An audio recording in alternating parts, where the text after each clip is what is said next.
नमस्कार, आप देख रहे हैं वीके न्यूज। मैं हूं सुनील राउत। उत्तर प्रदेश में कांग्रेस अपनी बंजर पड़ी जमीन को उपजाऊ बनाने के लिए क्या अब दंगों का सहारा ले रही है? क्या वो जातिवाद का जहर परोसकर वोटों की फसल लहलहाना चाहती है? क्या कांग्रेस हाथरस की दलित बेटी के बहाने अपनी सियासत चमकाने के लिए दंगे करने का प्लान बना रही थी? ये सवाल इसलिए उठ रहे हैं क्योंकि एक निजी टीवी चैनल के स्टिंग ऑपरेशन में कांग्रेस के इस प्लान की पोल खुल गई है। आर भारत ने अपने स्टिंग ऑपरेशन में दिखाया है कि एक कांग्रेस नेता यह कबूल कर रहा है कि हाथरस का मुद्दा खत्म हो रहा था, लेकिन उसने इसे जिंदा किया है ताकि वो इसका सियासी फायदा उठा सके।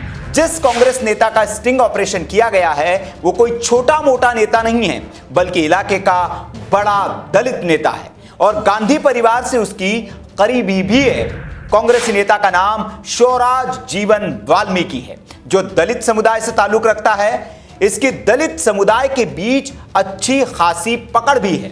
स्टिंग ऑपरेशन में कांग्रेस का यह नेता कहता दिख रहा है कि दंगा कोई नहीं रोक पाएगा, पूरी तैयारी है, बहुत लोग काट दिए जाएंगे, बहुत मार दिए जाएंगे, हाथरस में दंगे होंगे, गोलियां चलेंगी, दो इधर से मरेंगे, दो उधर से मारेंगे। इस मुद्दे को भुनाने के लिए राहुल गांधी भी हाथरस आएंगे।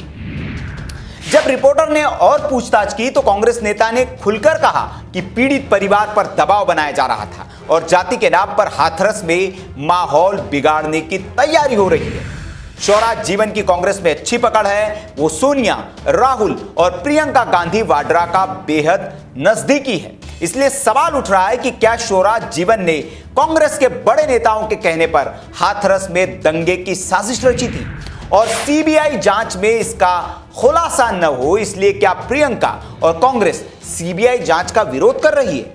आपको बता दें कि शिवराज जीवन वही नेता है जिसे हाथरस में बेटी के अंतिम संस्कार के पहले गिरफ्तार किया गया था, क्योंकि पुलिस को इसकी वजह से कानून व्यवस्था बिगड़ने का डर था। खुफिया एजेंसी को पहले इस बात की भनक लग गई थी, इसलिए उसने पुलिस को पहले ही आगाह कर दिया था और पुलिस ने एहतियातन इसे गिरफ्तार कर लिया था, जिसके बाद अलीगढ़ समेत कई जगहों पर जाम लगाकर शिवराज जीवन को तत्काल रिहा करने की मांग उठी थी। अब आते हैं हाथरस की सियासत की असल जड़ पर। आप सोच रहे होंगे कि कांग्रेस इस मामले में इतनी एक्टिव क्यों है और प्रियंका गांधी हाथरस की घटना में इतनी दिलचस्पी क्यों दिखा रही है। तो आपको बता दें कि कांग्रेस के लिए यह मुद्दा संजीवनी लेकर आया है। यूपी में मृतप्राय पड़ी कांग्रेस को इसमें अपना जीवन दिख रहा है। हाथरस की बात करें तो यहां की जमीन पिछले 26 सालों से कांग्रेस के लिए बंजर है। हाथरस में अभी भी बीजेपी ही काबिज है। 1974 के बाद से ही कांग्रेस का कोई भी विधायक यहां से नहीं जीत सका है। हाथरस मामले को लेकर शुरुआत से ही जमीन पर लड़ाई लड़ने वाले कांग्रेस नेता शिवराज जीवन हमेशा ही इलाके में सक्रिय रहे, लेकिन इसका फायदा उन्हें कभी नहीं मिला। वो कभी भी चुनाव नहीं जीत पाए। 1980 में हाथरस में जनता पार्टी के उम्मीदवार ने जीत दर्ज की थी, जबकि 85 में वहां से जनता दल सेक्युलर का उम्मीदवार जीता था। 1989 में भी ये सीट फिर जनता दल के ही खाते में चली गई, जबकि बीजेपी ने इस सीट को 1993 में पहली बार जीता। 1996 में बीएसपी ने इस सीट पर कब्जा जमाया। वही 2012 में फिर इस सीट पर बीएसपी ही जीती। फिलहाल 2017 में इस सीट पर बीजेपी के हरिशंकर माहौर ने जीत दर्ज की। जाहिर है हाथरस में कांग्रेस की दाल कभी नहीं गली और इसलिए उसे दलित बिटिया की लाश अपने सियासी सीढ़ी की तरह लग रही है और उसी पर चढ़कर वो यहां और पूरे प्रदेश में अपनी सियासी नैया पार लगाने की कोशिश में है।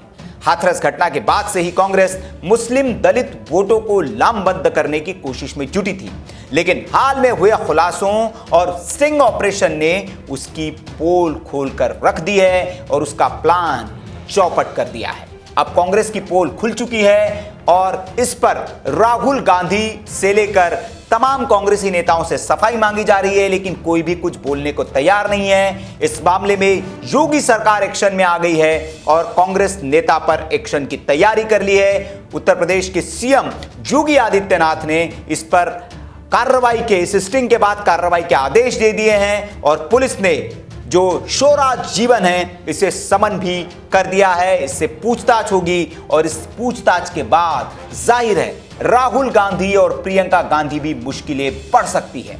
कांग्रेस की मुश्किलें एक तरह से पूरी तरह से बढ़ सकती है, क्योंकि शोराज अगर किसी बड़े नेता का नाम पूछताछ में लेते हैं तो जांच की आंच वहां तक पहुंचेगी। और इस खुलासे के बाद, इस स्टिंग ऑपरेशन के बाद प्रियंका और राहुल गांधी सदमे में जरूर होंगे, क्योंकि उनकी की गई सियासत की पोल अब खुल चुकी है। तो ये रही हाथरस पर आ रही ताजा अपडेट। खबर पर आपकी जो भी राय हो कमेंट बॉक्स में आप हमें जरूर बताएं। वीडियो अच्छा लगा हो तो लाइक करें, शेयर करें और ऐसी खबरों के लिए आप देखते रहिए वीके न्यूज। नमस्कार।